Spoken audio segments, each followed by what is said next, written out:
আবহাওয়া পরিস্থিতির উন্নতি হওয়ায় নেমেছে বিভিন্ন জেলার নিম্নাঞ্চলের পানি।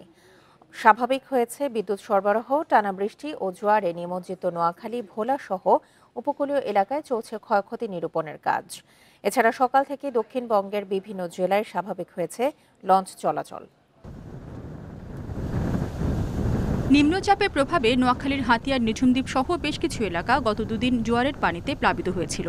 বৃষ্টি থামায় সেসব এলাকা থেকে পানি নামতে শুরু করেছে। জলাবদ্ধতার ক্ষয়ক্ষতি নিরূপণে কাজ করছে প্রশাসন। পটুয়াখালী, রাঙ্গামালী সহ ৮ উপজেলার পানি নামতে শুরু করেছে। প্রাথমিক হিসেবে ক্ষতিগ্রস্ত হয়েছে লক্ষাধিক মানুষ। ভুক্তভোগীদের সহায়তার পাশাপাশি বেড়িবাঁধ সংস্কারের উদ্যোগের কথা জানিয়েছে প্রশাসন। গলাচিপা উপজেলার পানপট্টি এলাকায় বাঁধ ক্ষতিগ্রস্ত হয়, আর এছাড়া রাঙ্গামালী উপজেলার চালিতেবনি এলাকায় বাঁধ ক্ষতিগ্রস্ত হয়েছে। তো ওখানেও আমরা একইভাবে জাস্ট একটু পানিটা কমলেই 2-1 দিনের মধ্যে কাজ শুরু করব। ভোলায় চরাঞ্চলের বেশিরভাগ এলাকা থেকেও নেমেছে পানি, সচল হয়েছে বিদ্যুৎ সরবরাহ। তবে পৌর এলাকায় এখনও রয়েছে জলাবদ্ধতার ভোগান্তি। এদিকে তজুমুদ্দিনের বেড়িবাঁধ সংস্কারের পর পানি নামলেও ক্ষতিগ্রস্ত হয়েছে অসংখ্য ঘরবাড়ি।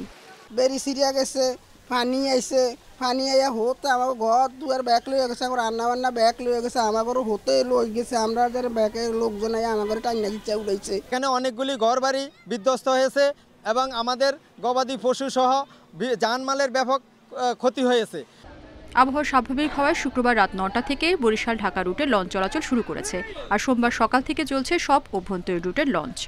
30 তারিখ রাত্রে 10টার পর যখন বিআইডব্লিউটি আবার পুনরায় লঞ্চ চলাচলের অনুমোদন দিল, আমরা সকাল 6:25-এ ফার্স্ট টাইম ভোলা থেকে ছেড়ে বরিশালের উদ্দেশ্যে আসলাম। বৃষ্টি না হয় কুমিল্লা ও ফেনীর বেশিরভাগ নিচু এলাকা থেকেও পানি নেমেছে। তবে উজানের ঢলে বেড়েছে গোমতী নদীর পানি। লক্ষ্মীপুর সদর, রায়পুর, রামগতি ও কমলনগর উপজেলার নিচু এলাকার পানি নামলেও বাড়িঘর, সড়ক ক্ষতিগ্রস্ত হওয়ায় কমেনি দুর্ভোগ। 2-3 দিন বৃষ্টির মধ্যে কামাই একেবারেই কম আছে।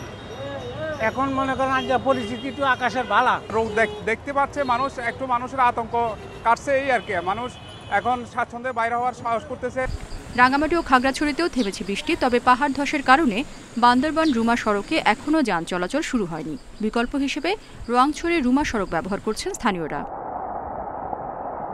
রেশমি নন্দী, ইন্ডিপেন্ডেন্ট নিউজ।